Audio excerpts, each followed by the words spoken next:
Bangladesh-India relations have entered one of the most heated phases in recent years. The border, diplomacy, political statements, and even social media warfare. Everywhere we look, the tension is rising.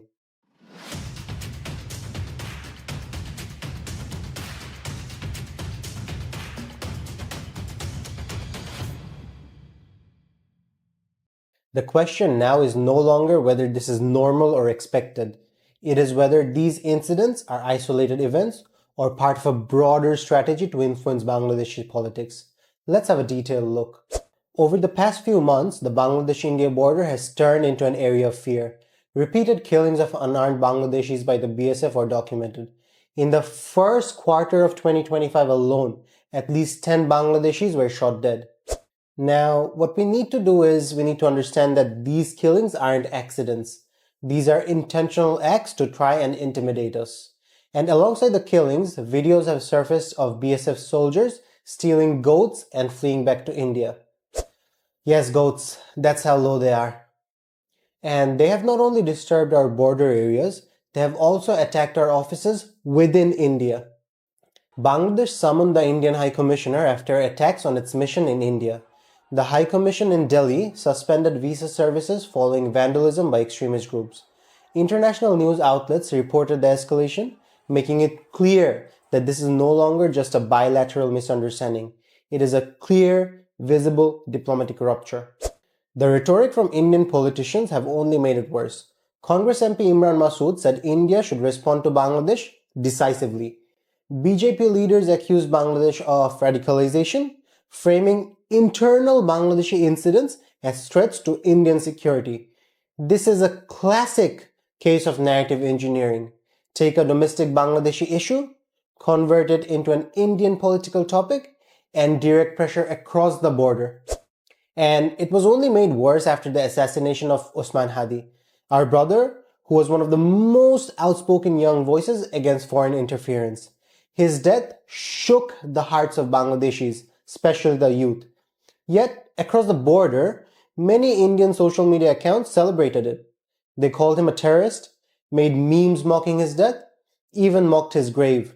They labeled Bangladeshis as terrorists, weaponizing the same war on terror narrative that has been used to justify half a century of geopolitical control. This is not random trolling. This was a coordinated psychological campaign to humiliate Bangladeshis and delegitimize anyone resisting Indian political influence. And then came the most dangerous escalation, the Hasnat Abdullah incident. After Osman Hadi's assassination, NCP leader Hasnat Abdullah commented on India's interference and referenced India's Seven Sisters region.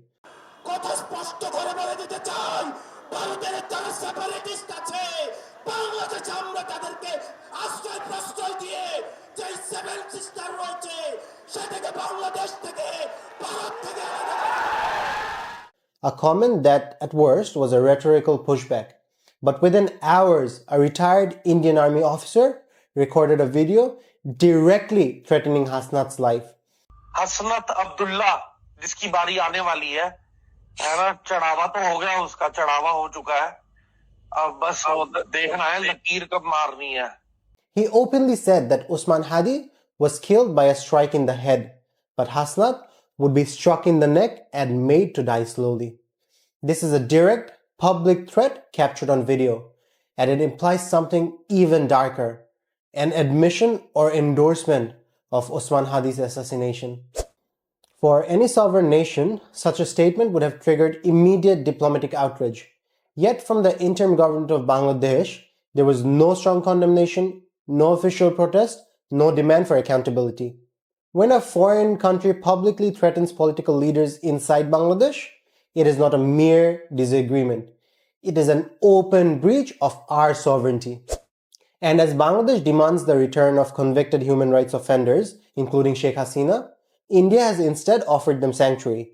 And while giving them shelter, Indian political voices and social media actors are actively commenting, mocking, and pressuring Bangladeshi political environment.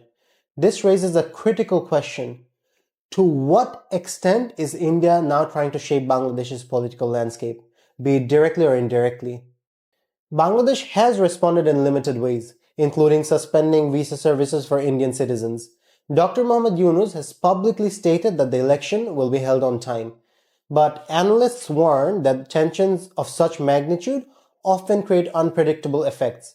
Election interference doesn't always look like ballot manipulation. Sometimes it looks like diplomatic pressure, border instability, or targeted killings of influential voices. And this crisis has now drawn international attention. Russia has already issued a statement calling for de-escalation, warning that Bangladesh-India tensions could spill into regional security concerns. When global powers start commenting on a bilateral conflict, it means the situation has crossed a certain threshold and is now being monitored as a potential flashpoint. In the end, Bangladesh stands at a crossroads. Border killings, diplomatic friction, political threats, psychological warfare, and direct interference, all unfolding weeks before a national election. The government insists that election will happen on schedule, but the deeper question remains, will India sit quietly now, or are we heading toward an even darker phase of escalation?